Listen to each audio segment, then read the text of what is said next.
Good day, good day. Welcome, welcome. Thank you so much for tuning in. I'm Jay, and this is Homeschool Your Kids podcast. Today we have with us Tiffany. Tiffany, introduce yourself. Hello, my name is Tiffany McCoy, and I am a certified financial education instructor. I'm a financial literacy advocate.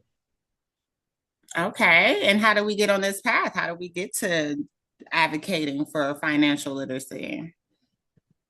So I guess I got here by experience. I was once a teen that pretty much was released to the world without the financial talk.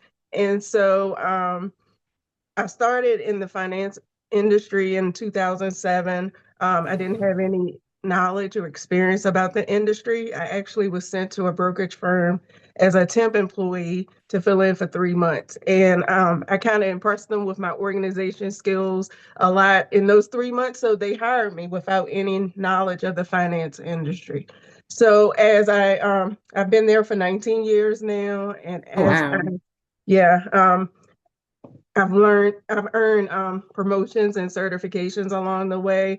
And as I pivoted through the field, I realized that there were a lot of adults that do not have a grasp of financial literacy. And that's because we weren't taught um, as teens. And so I volunteer a lot with Junior Achievement, which is a program teaching kids about financial literacy. And as while doing that, I just was drawn to it because I wish I had that fresh start as a teen. So I wrote it, I, not wrote it. I became involved for my younger self. Nice. Yes. So you teaching the young folks what you wish you had have known. Yep, yep. Nice. And what way are you doing this? Because you have the financial the brokerage that you work for, but this is Yeah, separate. yeah, this is totally separate. I actually wrote a financial literacy guide for teens, and it basically talks about things I wish it's a little blurry. Wish we had known, like Money about. smart. Yep. So it talks about budgeting. It talks about credit, interest rates. It talks about saving. It touches on a little bit of investing. So just needs and wants, building earning power. So just basically everything I wish I had known stepping into the world. Right. Because we are thrust out here, girl, with just a hope and a prayer. Yes, ma'am. Yes, ma'am. It's like, go ahead. Because it's wild and now to see, because you know how social media make all the different posts and everything about oh, I can get approved for $100,000 loan for college, but I can't get approved for a car loan, or I can't, like certain things like it makes you think like, hey, I was out here signing loans and whatnot at 18, but Yeah. couldn't do anything else, couldn't tell you about anything or the principles of the loan or what I'm gonna have to pay back or how I'm gonna pay it back. We not even think about that part. No, they really get over that. Or the fact that when you graduate, you're not gonna be making no money for real, not enough to pay all of that What you need stuff. to pay. Yeah. I mean, we graduate solving equations and polynomials and stuff, but then we don't know how credit works, interest rates, and, being responsible for debt. We're not taught what we really need to know. And so, Feel uh, like my apologies, Tiffany, but I just feel like they could cut out one of them algebras. Like I don't feel like we need algebra 1 and 2. right, One of them could correct. be a financial class. I'm just saying. Exactly. And my daughter, she's in eighth grade. They do actually have a class, but they only spend like a week or two um, on finances. So Is an elective. it's an elective. Mm, But I believe there is a financial piece a class that they need to take to graduate. But it's mm, one class, you know. mm-hmm. So Is it a year class? Is it for the year? Does it go I over all the stuff? Because I I know think they have been implementing stuff. I've been out the classroom since 2021, I believe. And so, like, I don't know what's innovative movements have taken place in the last 4 as far as class and curriculum.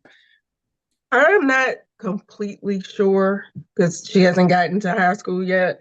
Um, Okay. but I'm not completely sure. I do believe it's an elective, like a rotating elective, like a semester. Oh, okay. Gotcha. So your money smarts, you have a book, you have other services also. Do you do classes?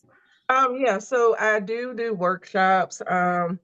Most recently, I did a workshop for a group of young men called Street Smarts Over Safety. So I pretty much presented to them, and then we did a simulation, a budgeting simulation. So what I did is I assigned each one a career, and with that, they got how much they make and how many hours they work per week, and then they created a budget based on that. What a lot of them found is they did not have enough money to do the Mm, things they needed to do. mm, They were in the negative, and that was okay because knowing is half the battle. Um, Part of the simulation, they got to pick two things that they wanted, like buy a pair of sneakers or so on. So we mm, had conversation afterwards. Maybe you shouldn't have bought those sneakers, um, or maybe you should have put it towards something else that, or saved it for emergencies. So that is one of the things we do. I do in the workshops, and then also what I do is I just try to reinforce the learning. Nobody wants to sit through the lectures and just watch PowerPoints and so on. So I just try to do interactive activities with them um, to reinforce the learning. And with my workshops, I also do like pre and post testing. Pre testing to see what they know before I get started, and then post testing to see if I taught them anything because I want mm, to demonstrate that the program works. Um, so I've had a great success. The boys to men, they increased by 7%. The pre and post test has the same exact questions. Okay. So, to measure. And then I use that information to do case studies, again, to demonstrate that my program works and I'm not just talking to be talking and, people are actually learning mm. things. How long is the program? So that that one was like a day workshop. Oh, okay. It was like 2 hours. Most of my workshops are a couple hours. I do have um, what I'm trying to do for seniors. I haven't had many people sign up yet, but I'm doing a workshop, a 4-week course every other Saturday, beginning March 14, to kind of prepare them for graduation, give them some tips Nice. on things that they need to know and before they leave home, step on the college campus, and just be cautious of the people trying to get them to sign up for credit cards, because that's what happened with me. I stepped on college campus. I only went to college for 1 year, and I stepped Mm. on campus and it's like, hey, you want to sign up for this credit card? We'll give you a slice of pizza and you can spend money for free. So it's like, oh What? yeah. So it's like, okay, I'll sign up. And then I just didn't understand, you know, eventually I'm gonna be responsible for paying this back. And if I don't pay Yeah. it back in a timely manner, then interest is gonna rack up. So Hmm. The things we don't know. I know I did. um, well, I taught seniors my last couple years in the classroom, but I did for my 10th graders. I wrote all my bills out on the board for them, and I, told them my paycheck and like I never forget. I had this autistic boy named Brian in my class, and he raised his hand and he was like, you don't make enough. I said, exactly. Exactly. yep, That's the problem. But yes, no, it he is knew better. it's a harsh reality, like It to is. see, because we don't know setting out. You grow up in your parents' house, you are reaping the necessities from them just being your provider. You don't think about a gas bill being outside of an electric bill and like, like, okay, so this stove is gas and so I'm gonna have to pay for that because it heats, it's just so much not talked about was not talked about at that Yep. time. I feel like we are going in a different direction. I do Yes. believe that parents are being more conscious about making sure that their kids are equipped. I know my 9 and 12-year-old definitely no budget. It's a part of our daily vocabulary. So we're And making then a with change. yeah, with me, I grew up in a loving home, both parents.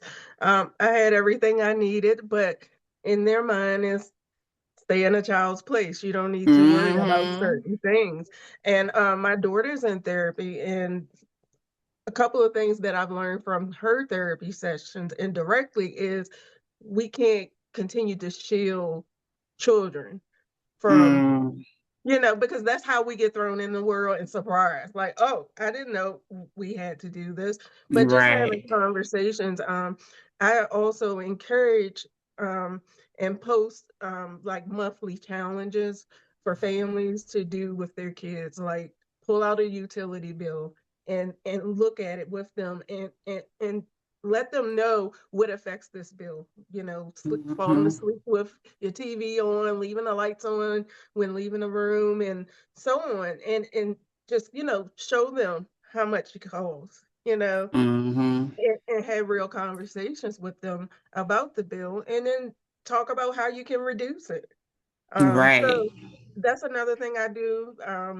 Encourage parents to start having conversations, money conversations with kids, and also take them in the grocery store and help have them pick out some things. Give them a Mm-hmm. certain amount of money, and once it's gone, it's gone. And then Indeed. point out different brands. Like you can get this, this, or this, but this one is cheaper. So, some things you can't go cheap on the brand of. Right. Some things Right. you just gotta have the name brand, but some things you can save some money by you know, getting a cheaper alternative. Yes, because the ingredients be the same, and we don't Yep, realize that because of the labeling being different. yep. So just Yeah. having conversations with kids and bringing them in, like you said, we're changing. We're having more conversations with our kids about different things and preparing them because silence has a price, and just being Mm, quiet and not making them aware of what's going on, is a disservice to them. I think we're breaking out of that. You know how they said the three things you're not supposed to talk about? What do they say? Money, Money. religion, and politics. Yep. All three of them are being talked about real heavy now. Yep. like, Yep. like it's no longer off limits. We grew up in that time where it was like, oh no, it's not. You're not supposed to ask anybody how much they make. You're not supposed to ask anybody how much they pay for something. You're not supposed to, talk about who they voted for or who Right. what really like. Why are you not supposed to talk about all the three? Like those are three big things. Like Yep. those are Yep. light. So it Yep. should be some kind of discussion. Who should we talk to about it then? Exactly. Exactly. Um, Yes. I think our generation, the generation that's coming through, is a generation of entrepreneurs and um, people who are taking a stand, which is great. And so that's why we need to prepare and educate them. My whole purpose for writing the book is to, imagine if we knew all this information in this book at 15 versus 35. Imagine, you know, some things we wouldn't have had to struggle with just by knowing better. Yes, So ma'am. that's just what I'm trying to do. Just educate, put the information out there. Nice. What are some of the chapters in the book that you go over? As Um, far as like what kind of material are you covering? so it starts off in the basics. What is money? You know, Mm, basically, money is involved in everything you do. Everything. Whether currency. we don't talk about it, but it is involved in everything. So just start with that, and then I go into what is inflation and keeping up with inflation, because that's another thing.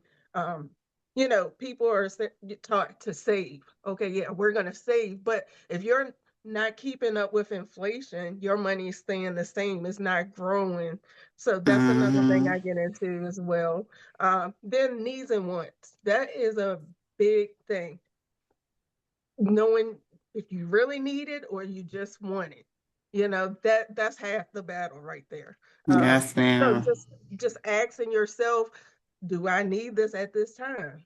And I also suggest, um, if you want it, put it aside for a day or two. Oftentimes that want goes away. Um, Mm-hmm. so um, what else do I get into? Managing money. My one of the big things, earning power. Um, Basically, the more you learn, the more skills you acquire, the more earning power you have, the more opportunities you have to earn money. So it encourages teens to learn everything. It encourages parents to encourage your teens to learn as much as possible, push them and support them, because if they're braiding hair or babysitting or anything, anything to earn money, that makes you valuable. That makes you, more valuable, and open up more options to earn money. So earning power is one of my big things I focus on. Then I talk about banking, because a lot of teens, especially from my workshops, they didn't know that you can get a bank account at 13. um, Mm-hmm. and then there's also programs like different banks that reward teens for their good grades. They will make a deposit in their savings account if you bring in your report card, and Oh, show that. wow. Yeah. And the interest rates are really good. So just putting that money aside and letting it grow. Then budgeting is one of the main things I talk about in here. Writing it down and planning it. I mean, it makes a big difference. Just knowing what you're working with makes a big difference. To budget or map everything out the beginning of the month, in your subconsciously, when you're spending or you want to spend, you already know, hey, I'm going to be short a couple $100 already. Do I really need to eat out, or can I just cook Mm-hmm. the food that's in there? So heavy on budgeting and mapping it out, uh, knowing where you stand. Then I also give spending tips, like what to watch out for. I encourage teens, hey, you want a $200 pair of shoes? Okay, fine. But do a quick search online. Another store might have it for $180 or $175. Look up a coupon. In one of the workshops, one of the kids was like, my mom's paying for it. I'm not worried about a coupon. I but I said, I guarantee your mom is looking for a coupon when she goes to Exactly. purchase it. So just making them aware of, just because if you save $20, that's something you can have to put towards a want, or Mm-hmm. savings. Another thing I discuss in the book is the 50-30-20 rule, which is a budgeting method. 50% of the money you earn goes towards your needs, and then 30% goes towards your wants, and 20% goes towards savings or any debt. So those are one of the things one of the tools. All There are so many methods to budgeting, but and there's no one right way. It's just what works for you. Of What works for course. me might not work for you. And then the rule of 72, I talk about that in my book, which is how, if you were to invest money, how long it would take for you to double it. So use the Mm. rule of 72 to figure that out.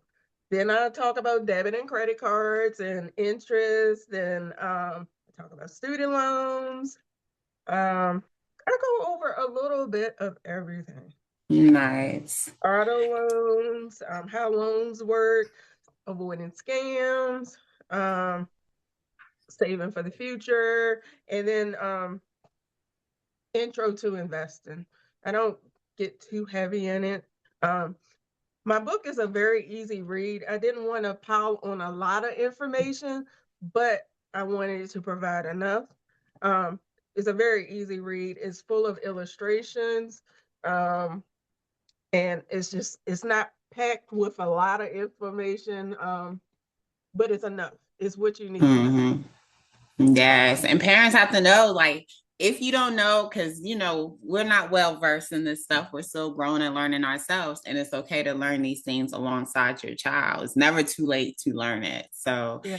even if they were to buy your book and they go through a chapter a day with their kid together and learning Yep. it together, understand that that is growth on both parts, and y'all are breaking cycles. Yep. So when I initially said I'm going to write a book, my daughter was like, Mom, she's 13. She's like, Mom, no teen is going to want to read a book about money. And I'm like, well, they might not. There's some teens that will. Exactly. And if not, their parents can read it and be prepared and guide them through what they need to know, because not all parents know. Like, for example, 529s. I have a 529 for my daughter for college. When I was growing up, I thought you needed to have a lot of money to start investing. Like, investing was for rich people. So I never, Mm-hmm. but that's not true. I started my daughter's 529 with $250. And then at one point I was contributing $50 a month. And then it grows, it compounds. You gain, you earn money from, reinvesting and so on. And so that's I want a lot of people to realize a lot of this is misconception, and it's just because you Mm-hmm. don't know. You don't need a lot of money to start investing. You can just start just a little at a time, and then eventually it'll grow. Yes, and also there are parents who come across their kids learning things and doing things outside of the norm for them, like wanting to get into investment earlier, wanting to Yeah. learn more about Bitcoin or just stocks in general. And parents have to feel a level of confidence to say, okay, encourage your child to start investing and learn how to make their money work for them. And a lot of times it's hard for parents to guide the kids if they don't know either. And Yes. like you said, they could be learning from their child. But a lot of parents, it's never too late to learn. It's never too late. A lot of parents say, I'm behind. I just want to, do better for my child. But it's not too late for them either. Yes, no, it's not too late, not too early. Yep. I know having a conversation with my older sister, my great niece has a cash app and she's 9. And my sister's like, yeah, and she's trying to do some investing up there or something. And I was like, oh girl, let her. Like, I was like, that's good. I Yeah. want trying to introduce that to Kenny. Like, let her do that. Yep. But it's something that's not familiar with her. So it's like, girl, she'll need be, like thinking like, and I'm like, no, honey, like encourage that. Even if she start with just $5, like let her make an investment, let her learn about the stock market, let her learn how she can make her money work for her. Yep.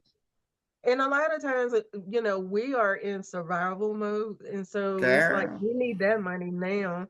Forget Right. investing for the future. But just putting a little bit, $5 aside and, letting it be, I mean, we I think our biggest problem is we're in survival mode, and you can't um Yes. you proceed being in survival mode. So The Survivor mode is real, honey. This is my yeah. nesting place, and I don't like it. I don't like it. But it is a thing. Yeah, And what we it don't is. know, we don't know. But that's why I like having these conversations because it encourages people to open themselves up to learning about it because it's never too late, and that's always going to be like a stamp on everything. Like, girl, it's never too late to learn. Learn with them kids. Learn beside Exactly. them. Like it's I mean, okay. because us as women, we're managing kids, we're managing the house.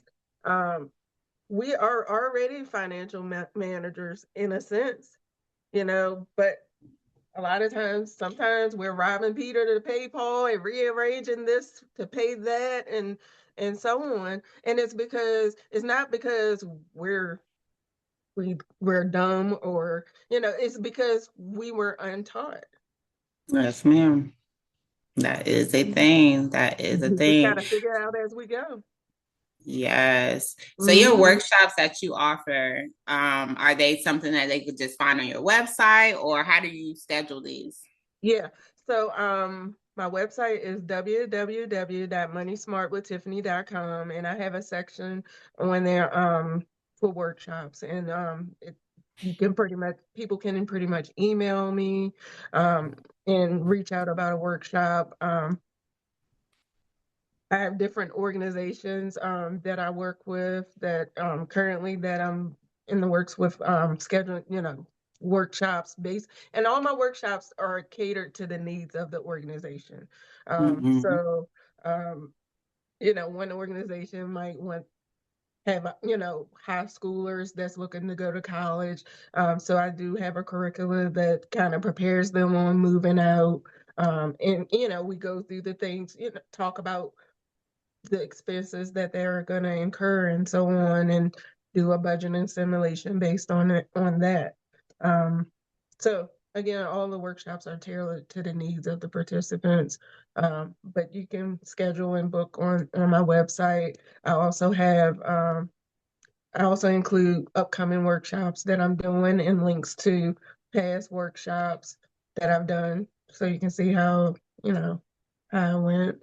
I do videos and so on, to recap the workshops and the essence of everything that's going on. So, Nice, nice. How do you, with all that you're doing and all that you're creating, how do you self-care and make sure that Tiffany is good through all of, these teachings and writing and everything else that you're doing? um, how do I self-care? That's a good question. Right? That's a good question. I won't prepare for that. That's not part of this.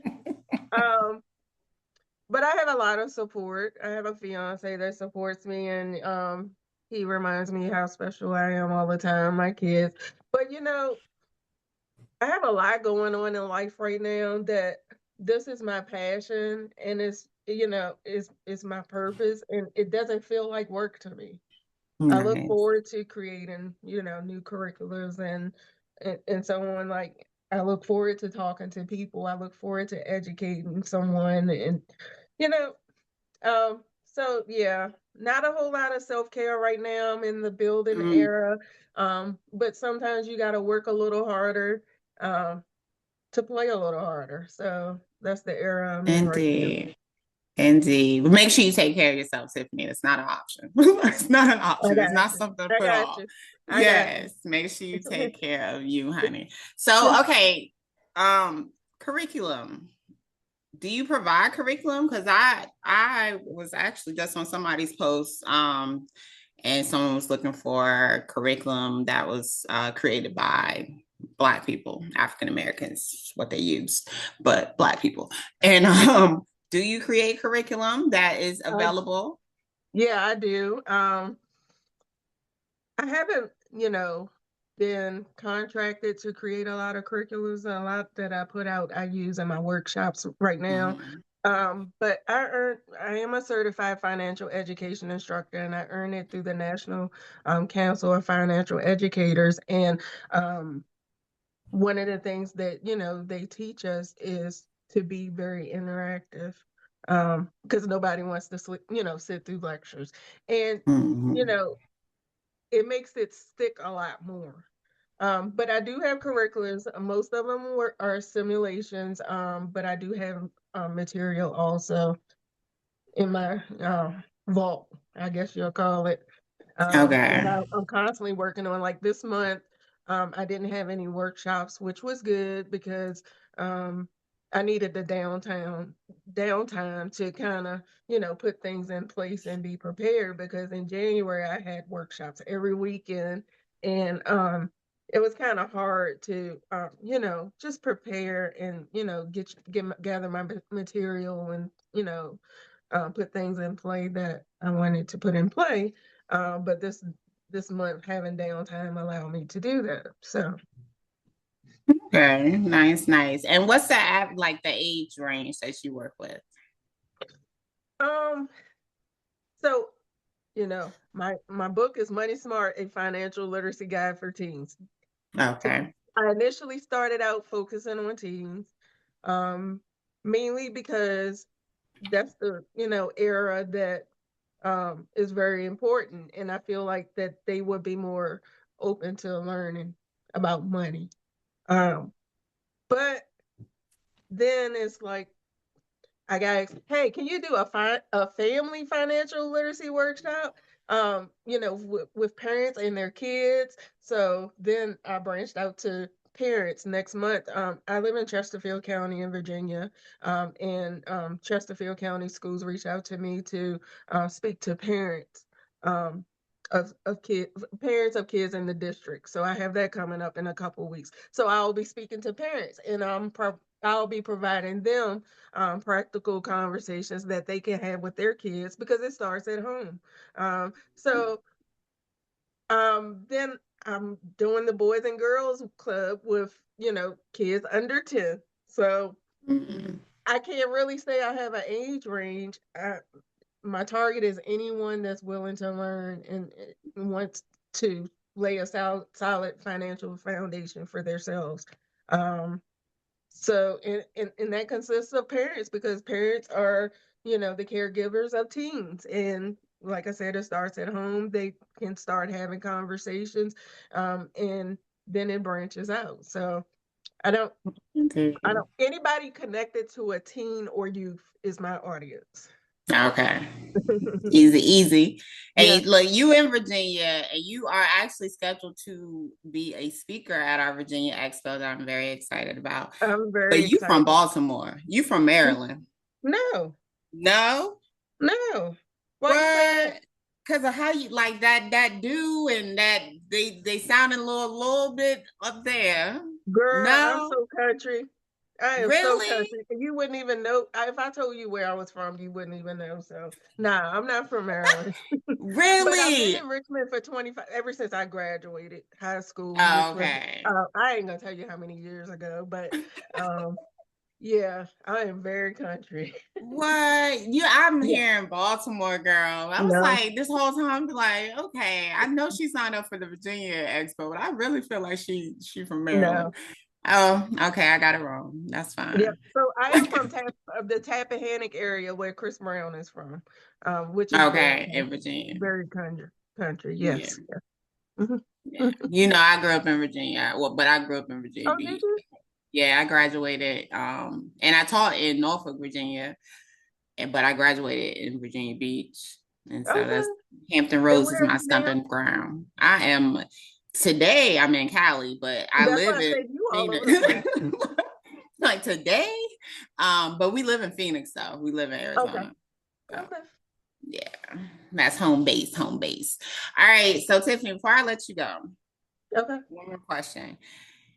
Three things, if parents didn't hear anything else during this whole conversation, what are three things you would like them to leave this conversation with? Three things. Start having money conversations with your kids.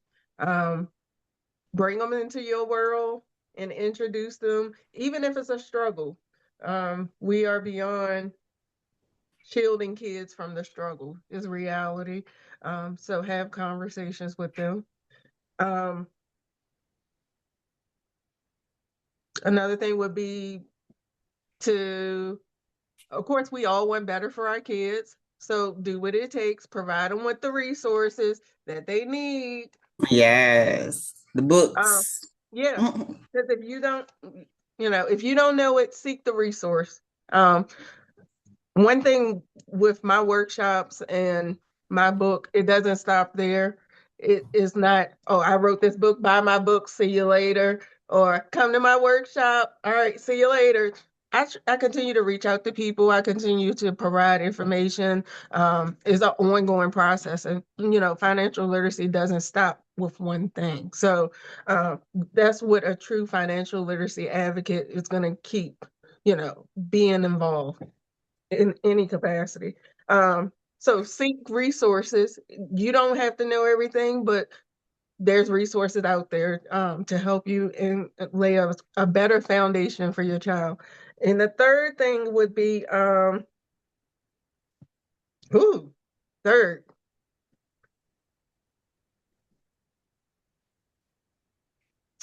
educate yourself. You know, Oh, yes. educate yourself is not too late. Um, you can grow with your child. There's no better time than the present. There's is out there for us all, not just for the Indeed. wealthy, not just for the less fortunate, but all of us. And it's up to us to go after it. So um, those are my three key tokens. And the main thing is knowing is half the battle. Know your numbers. Know your numbers. It's painful to write down. You might know you don't have enough money for it, but I promise you, it is the answer because it makes you more self-aware. It's kind of like when you're dieting, they tell you to track what you eat and so on. It's kind of the same thing, self-awareness.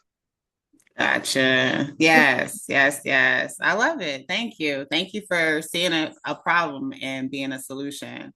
Thank you so much for that. Because we are, breaking cycles out here by learning Yeah. this or teaching our kids.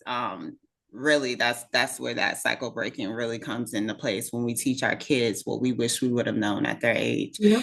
Um, so thank you. Thank you, Tiffany. Parents, understand we don't have to know it all. I'm queen of let me find a resource for it because I don't want to have to learn about it. Especially when it comes to numbers in general. Yep.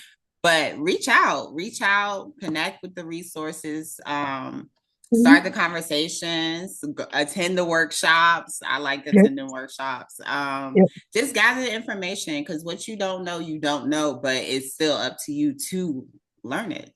Yep. Because it's there, the information's there, it's not hidden anymore. So And, and, find and it. this all boils down to legacy, you know. Yes.